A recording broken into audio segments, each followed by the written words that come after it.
Designated Survivor Season 2, Episode 2, Sting of the Tail. Now this episode seemingly ends with the actual, complete termination of Patrick Lloyd, which I thought was a very interesting way to end this episode. Although I'm not 100% confident about it. I think this is, it's one of those TV situations. I always go with this rule. If I don't see a body, I can't really trust that the person's actually dead. And I thought things were going to go in a bit of a different way. As the episode kind of continued on, especially when it got down to, I'd say, like the last 15 minutes, and Kirkman ends up calling Lloyd, and he tries to have this conversation with him about his son, and they show kind of the background of the room that Lloyd's in. It's got like the green lights and stuff, and then after they have their conversation and Lloyd ends it, it cuts to Wells and the British agent, and they're running through these tunnels that they found, and it's the same sort of color scheme. It's like all these sort of green lights and stuff like that, and I was like, okay, they are going to end up finding him, and that's going to lead to, like, maybe this next step where even though he's captured, he kind of brings in some of his other people again, or however that's going to end up playing out. And that's not what ended up happening, especially with the tripwire thing. I thought he'd set off the bomb, and then that would mean Lloyd would realize how close they were to him, and it would kind of kick up the timetable where he's like, okay, well now I need to call you back because your agents are getting too close, and now you need to understand how real this threat is. But ultimately, they say that Lloyd has been killed off from the drone strike by the end of this episode, and it was just a very interesting way to kind of end things out. I thought it was definitely a good episode overall, but I was really surprised, and I think most of that confusion really does come from the fact that they didn't end up killing him at the end of the last season, which is kind of what you do when you have your main villain, but he survived until this season, and I thought for sure he would live longer, find some way to recruit other people, back to his cause that haven't already been found or anything like that. And I just thought it was really interesting that with this drone strike, he was officially killed off. And also, by the time they get to the end, they do realize that the sarin was just a bluff. It wasn't a legitimate threat. But of course, with everything that he'd done and the whole situation, it makes perfect sense to actually call that drone strike. I think anyone would have done the same thing in that situation, because it's like, it's far too risky, to kind of play with that sort of bluff, especially when there's like, a proven track record as to what he can do and how crazy things were in the first season with people being like secret spies and all this crazy stuff. So definitely love the way it played out. I am just admittedly, cautious. It's TV. I never believe when somebody's dead unless it's like, there's that dead person or, just something like that. I'm just like, I can't believe it. I just can't believe it. Especially with the way the episode kind of ended, where, granted, of course it was a huge drone strike and everything, but they found his laptop. They were like, we found his computer and he sent something to the cloud before the strike was happening. So that, that specific line says something, but he also could have just had that triggered and it was rerouting or anything like that from a totally different location. But I was like, I feel like they would have found bits of him, somewhere near his computer, especially considering the line they gave where it was like, as the strike was happening, he was uploading something to the cloud. So it was just like, was he really there? Was he next to it? How would they not have some form of him to identify him by? So it just really made me question it. It was like, I just don't know. Can't believe it because it's TV. I always assume they'll just come back in a few episodes and it'll be a big surprise or something. I was curious if they would do it at the end of the episode and be like, surprise, he is actually still alive and he's just kind of biding his time now that the government thinks that he's been killed. So ultimately, we'll see what happens if they decide to kind of pull that thread again. They could easily say he just ended up escaping, or it was fake the whole time, or the simple thing, he escaped and he just was in a totally different location that happened to look with the same green lights and everything. But before all the chaos officially went down in this episode, we had quite a few moments. It's supposed to be this big moment for the president where he gives his speech, and Seth is like, the whole thing with Seth's story I thought was interesting because it's just him freaking out the whole episode, because at first he's confident, and then it's just like the whole episode all the way down is just people saying his jokes are really bad, and he starts to freak out because it's like, oh crap, my jokes aren't really good at all. And it's just that, like, that was his whole story. I thought it was kind of funny. He like added a nice bit of brevity to the rest of the episode, which was like a really big deal. Like, is he going to end up escaping? Is the main villain gonna die, live or die? And that was a nice little storyline where it was like, this has zero consequence to anything, but it was fairly entertaining just to watch kind of his, him almost being like broken apart throughout the episode. It was simple, but by the time it got to the end and it's like, Kirkman's supposed to be out here in like 10 minutes and stuff, and if I go up there, what in the world am I going to say? Like, I have no jokes and everyone already makes fun of me. So it was just really interesting watching his story and how just how simple it was with this big story in the background. But really enjoyed just how simple that was. And then the main story itself, it started off really strong. Like they have um, Kirkman's mother-in-law come in, and we see her for the first time. We get to meet her, and she's supposed to be, putting on this dress and stuff. And so she decides, I'm just gonna go home. I'm gonna get my dress from the house. And Patrick Lloyd ends up going to her house, and that's a pretty big deal. Fortunately, she didn't die because of course they did like the whole cut where she's like freaking out in the bathtub, and then they cut to like hours later, or I guess it was hours later, but a few minutes later when everybody's there. And fortunately, of course, she was totally fine. But that was a great way to kind of kick things off, where it's just he went in there. He could have killed her if he wanted to, I'm sure, but he went in, freaked her out a little, trashed the house, and then he takes off, and that's pretty much it. So I like the way that things kind of kicked off, and it was like an intense little message from him, and then it continues with of course this threat of sarin gas, and that kind of continues throughout the entire episode. And then when things are supposed to kind of be coming together, it's like, all right, get everyone out there. Let's find out if this sarin threat is real. Let's find out if we can get into this bunker without him setting off the sarin early. What can we do? They're going through this whole process. They get down to I think it was like the last 30 minutes, and then poof, they have this crazy court case because early on in the episode they assumed that the senator who was mad and like left the meeting was the one that kind of secretly spread confidential information. And then it turns out it was the other woman who was in the room, basically the senator who helped set up the meeting, who seemed like the one who wouldn't do it. So I thought that was actually kind of cool, and I knew it was going to happen. Like as soon as they were at the meeting, or at the like the grand meeting, the ball at the end of the episode, and she's like, oh, hey, what's going on? It's like, is this happening and is that happening? I was like, it's her. And of course that ends up happening.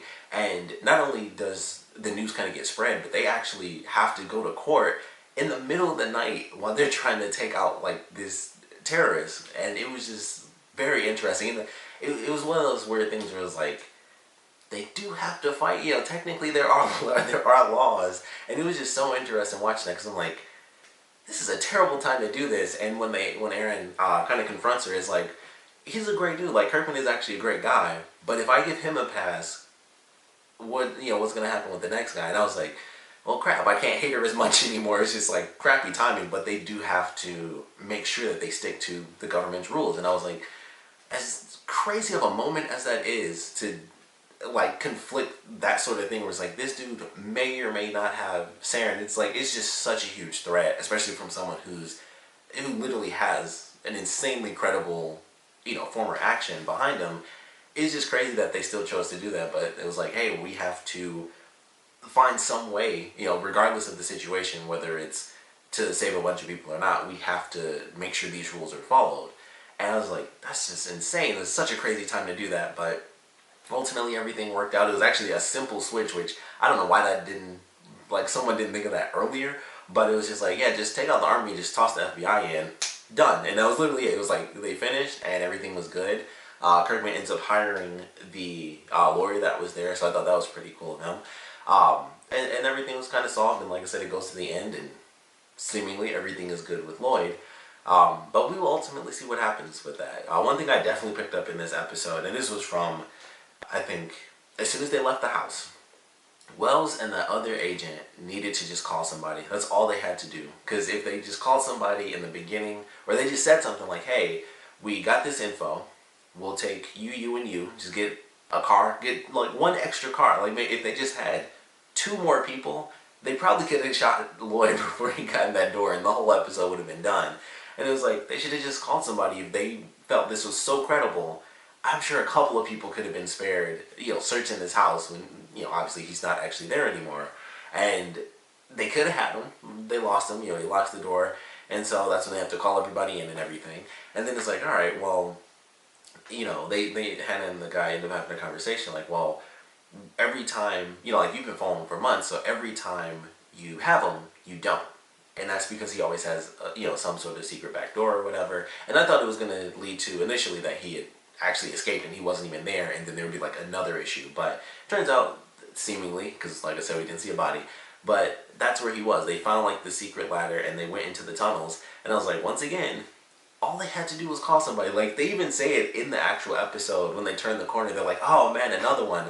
And I'm like, just you got literally military, just everybody's right there. Just get like 5 people and just spread out, just boom, do like a little formation and just go. Like, just check all the different corners.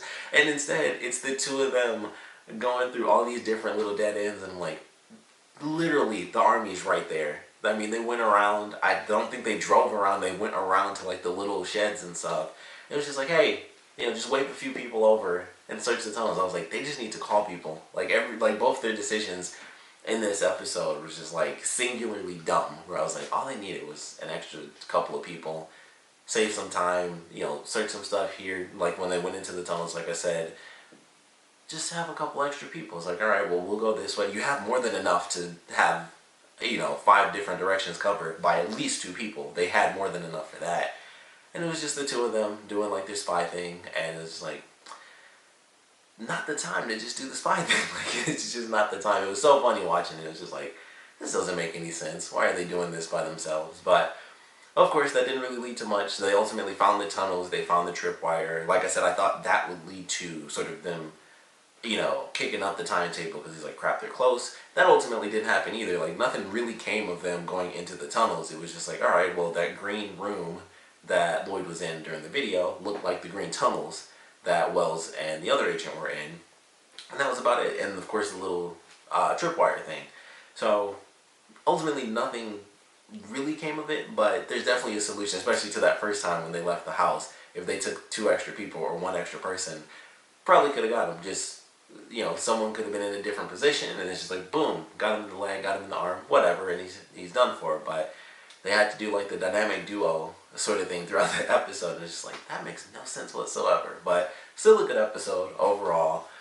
Definitely looking forward to the next episode with the big threat, the viral threat that's coming up in this one. I'm actually really looking forward to that. That was it turns out that was really the only episode they showed for episode 1 was like, this season coming up. I thought it was like a bunch of different episodes. It was really just like this episode, I think, and then most of the promo was like this season was really from the next episode that's coming up with the viral threat. Like, a lot of the stuff they showed, like Kirkman yelling at whoever this random person is that seems to be stopping him from dealing with the virus, that was in the promo for like the season promo, and that's in the next episode. And of course, the big virus thing is also the next episode. So I was like, well, they might as well, like, that promo was basically for the next episode, but it was supposed to be for the whole season. But I am certainly looking forward to how that's going to play out, and I am very curious if we will get an official confirmation,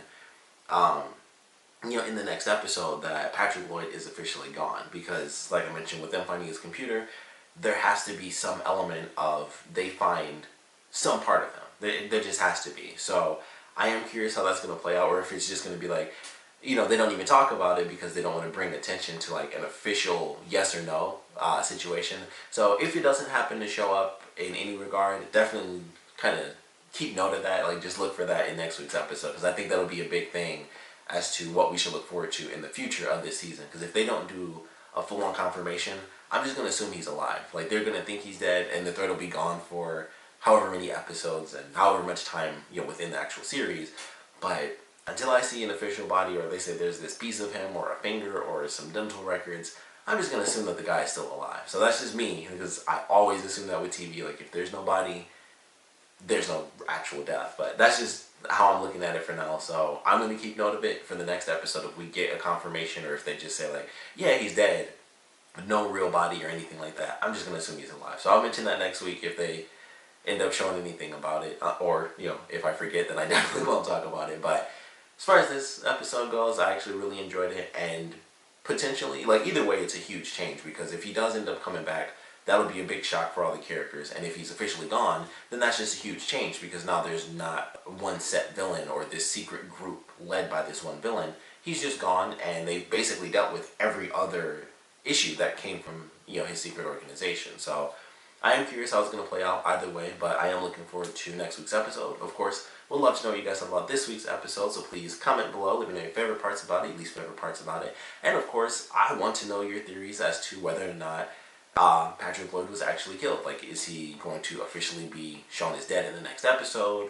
Are they going to keep it vague and, bring him back later? We'd love to know if you think he's actually dead or alive based on what we got from, this episode and the drone strike. And, so far, no official confirmation. So I would love to know your theories on that, and of course what you thought about the episode in general. So please comment below, let me know, and thanks for watching.